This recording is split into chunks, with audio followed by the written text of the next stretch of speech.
রহমতুল্লাহি ওয়া বারাকাতুহু। বিসমিল্লাহির রহমানির রহিম।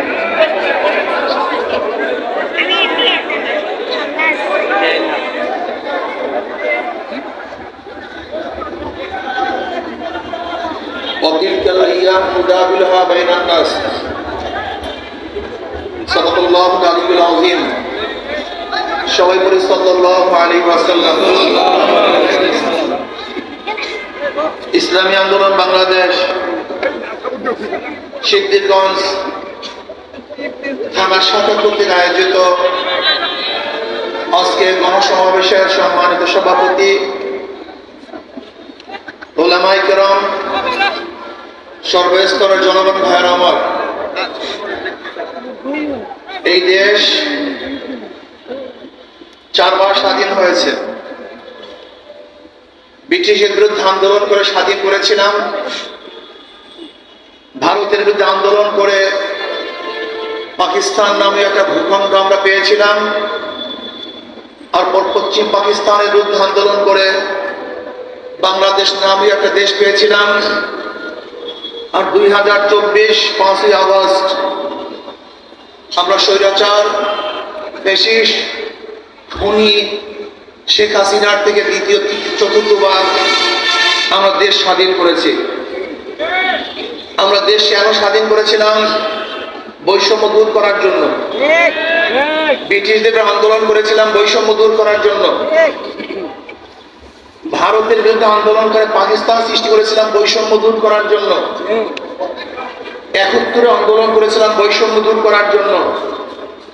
আবার 2024 আন্দোলন করেছি বৈষম্য দূর করার জন্য। 5ই আগস্টের পরে যে জুলুম, নির্যাতন, হত্যা মামলার থেকে, মিথ্যা মামলার থেকে, ধর্ষণ থেকে বাঁচার জন্য আন্দোলন করেছিলাম। আবারও 5ই আগস্টের পরে দেখেছি সেই একই মামলা। এর জন্য দেশের মানুষ আন্দোলন করে নাই, সংগ্রাম করে নাই। আমরা আন্দোলন করেছিলাম মুক্তির জন্য, গরিবদের অধিকার ফিরিয়ে দেওয়ার জন্য, যেখানে থাকবে জেলেদের অধিকার, শ্রমিকদের অধিকার, মজদুরদের অধিকার, তাঁতি, ঋষি, কামারদের অধিকার, যেখানে থাকবে মেতর এবং চামারদের অধিকার, যেখানে থাকবে পুরুষ এবং মহিলাদের অধিকার, যেখানে থাকবে মুসলমান, হিন্দু, খ্রিস্টান, বৌদ্ধ, গরিব, ধনী, শিক্ষিত, মূর্খ, পুরুষ, মহিলা, সবার অধিকার যেখানে প্রতিষ্ঠিত হবে, এরকম এক বাংলাদেশের জন্যই আমরা আন্দোলন, অধিকারের জন্য যদি আন্দোলন করে তাহলে বিগত আন্দোলন ব্যর্থ হয়েছে। আজকেও যদি আমার মা বোনরা এসিডে তাদের চেহারাকে ঝলসিয়ে ফেলানো হয়, দগ্ধ করা হয়, তাহলে আমাদের আন্দোলন ব্যর্থ হয়েছে। যদি আজকে আমার মা বোনদেরকে ধর্ষণ করার পরে হত্যা করা হয় তাহলে আন্দোলন ব্যর্থ হয়েছে। আজকেও যদি ক্ষুধার তাড়নায় মা তার বাচ্চাকে বিক্রি করে দেয়, আমরা আন্দোলন সাকসেস করতে পারি নাই।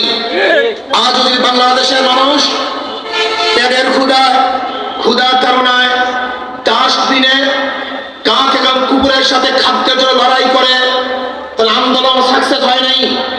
আজকে যদি বাংলাদেশের মানুষ খোলা আকাশের নিচে ঘুমায়, তাহলে আমরা ব্যর্থ হয়েছি, আমরা আন্দোলন সাকসেস করতে পারি নাই। আজকেও যদি আমার বাংলাদেশের মানুষ ক্ষুধার্ত থাকে, বস্ত্রহীন থাকে, আজকেও বাংলাদেশের মানুষ যদি চিকিৎসাবিহীন মারা যায়, তাহলে আমরা ব্যর্থ হয়েছি, আমরা আন্দোলন সাকসেস হতে পারি নাই। আজকেও যদি গরিবের মেধাবী সন্তানগুলি অর্থের অভাবে উচ্চ শিক্ষায় শিক্ষিত হতে না পারে, তাহলে আমরা ব্যর্থ হয়েছি, আমরা সাকসেস হই নাই। আমরা এমন এক বাংলাদেশ দেখতে চাই যেখানে মিসকিনদের, এতিমদের, বিধবাদের জিম্মা গ্রহণ করবে সরকার। প্রত্যেক এতিমের জিম্মা থাকবে সরকারের কাছে, বিধবাদের জিম্মা থাকবে সরকারের কাছে। যারা গরিব তাদের খাদ্যের ব্যবস্থা সরকার করবে, যারা কর্মহীন তাদের চলার টাকা সরকার যোগাবে, যারা অন্ধ তাদেরকে সরকার দেখাশোনা করবে, যারা বোবা সরকার তাদেরকে পরিচালনা করবে, যারা বিকলাঙ্গ সরকার তাদের দাঁড়ে দাঁড়ে খাদ্য পুষিয়ে দিবে। এরকম একটা দেশ দেখতে চাই, এরকম সরকার আমরা দেখতে চাই। যেখানে থাকবে না চাঁদা, যেখানে থাকবে না গরিব, যেখানে থাকবে না বৈষম্য, যেখানে ব্যবসায়ীরা বিনা চাঁদায় ব্যবসা করবে, যেখানে ড্রাইভাররা পুলিশকে ঘুষ ব্যতীত রাস্তার মধ্যে গাড়ি চালাবে, যেখানে হাজারো মানুষ বুক উঁচা করে হাঁটবে কিন্তু তাদের আক্রমণ করা হবে না, জুলুম করা হবে না। জনাবে মুহাম্মদ রাসূলুল্লাহ সাল্লাল্লাহু আলাইহি ওয়াসাল্লাম যেন ঘোষণা দিয়েছিলেন, অচিরেই আমি এমন একটা রাষ্ট্র দেশ উপহার দেব, মদিনা থেকে হাজরামাউত পর্যন্ত একটা যুবতী মেয়ে একা একা হাঁটবে কিন্তু ইফতিজিংয়ের শিকার হবে না, ধর্ষিত হবে না, লুণ্ঠিত হবে না, গোটা এরিয়াটা নিরাপদ হয়ে যাবে, সমস্ত জায়গায় মানুষ বসবাস করবে, যেখানে টাকা থাকবে না, চোর থাকবে না, লুটেরা থাকবে না, যেখানে আমার ছোট বাচ্চারা মদক আসক্তি হবে না, যেখানে গাঁজার কোনো প্রচলন থাকবে না, থাকবে না ফেন্সিডিল, থাকবে না ইয়াবা। আমার প্রত্যেকটা সন্তান তারা মানবতা শিক্ষায় শিক্ষিত হবে, যারা ভদ্র হবে, আদর্শবান হবে, চরিত্রবান হবে, যাদের মাধ্যমে গোটা দুনিয়ার মধ্যে আমরা নেতৃত্ব দেব, আমরা নেতৃত্ব করব, বুক উঁচা করে দাঁড়াবো।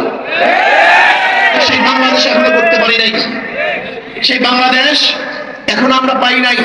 আমরা কি দেখেছি, যারা বিগত দিনের শাসক ছিল ৭১-এর পর থেকে ২০২৪-এর ৫ই আগস্টের আগ পর্যন্ত যারা শাসক ছিল তারা এই দেশটাকে দুর্নীতিতে পাঁচবার চ্যাম্পিয়নশিপ করেছে, এক দুইবার না, 5 বার দুর্নীতিতে এই দেশ চ্যাম্পিয়ন হয়েছে।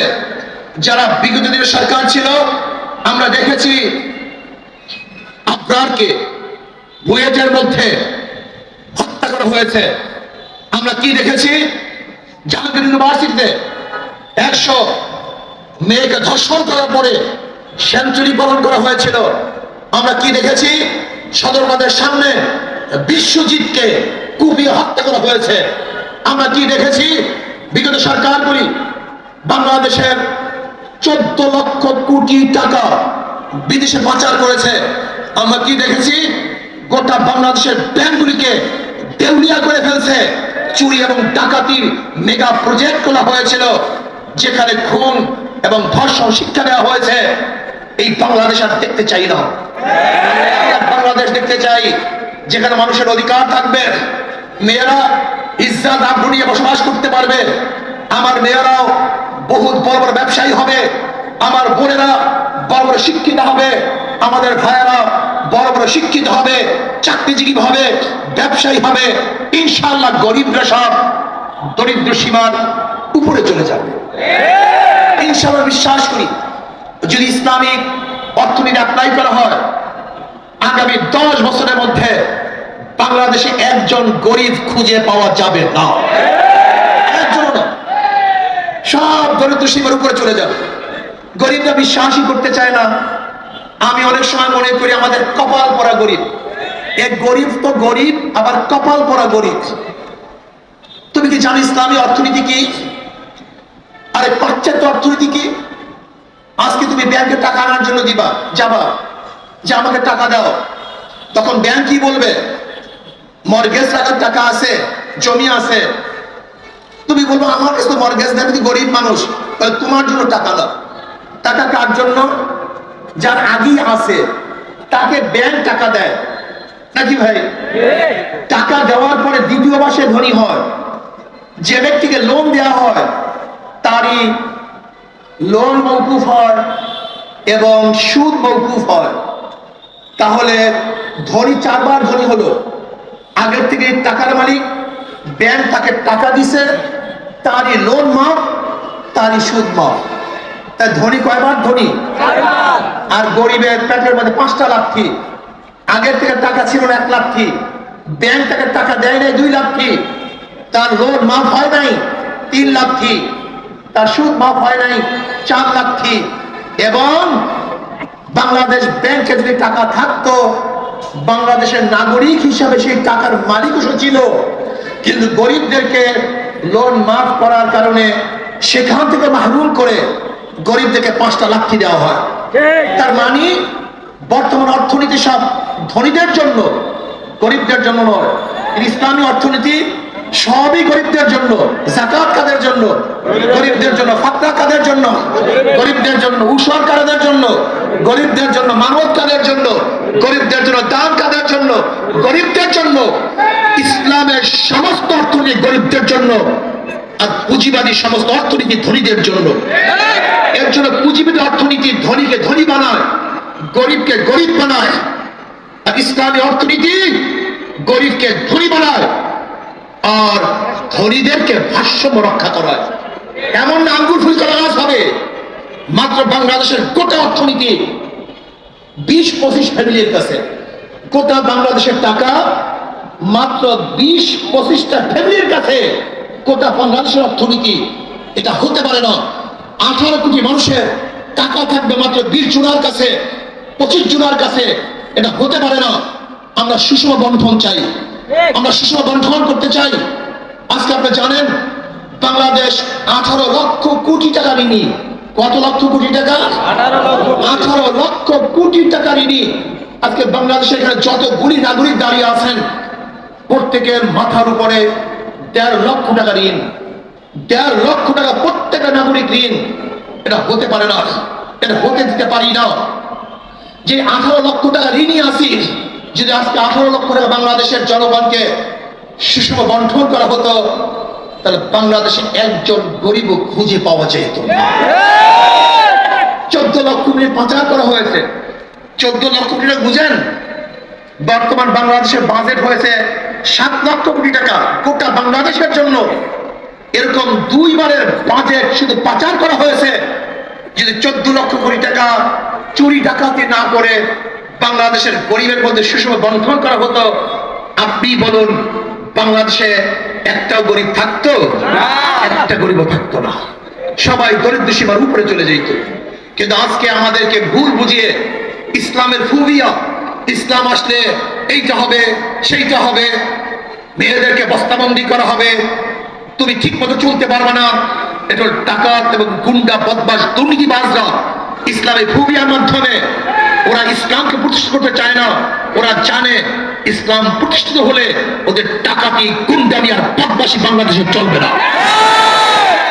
এজন্য গরিবদেরকে সতর্ক থাকতে হবে, সচেতন থাকতে হবে। সমস্ত জনগণকে ঐক্য হতে হবে। সেই ঐক্যটা কি হবে? আগামীতে জনগণকে ঐক্য হতে হবে। যাদের দলের মধ্যে, যার মধ্যে গুন্ডা আছে, বদমাশ আছে, দুর্নীতিবাজ আছে, চাঁদাবাজ আছে, আমরা ভোটার না, তাদেরকে ভোট দেব না।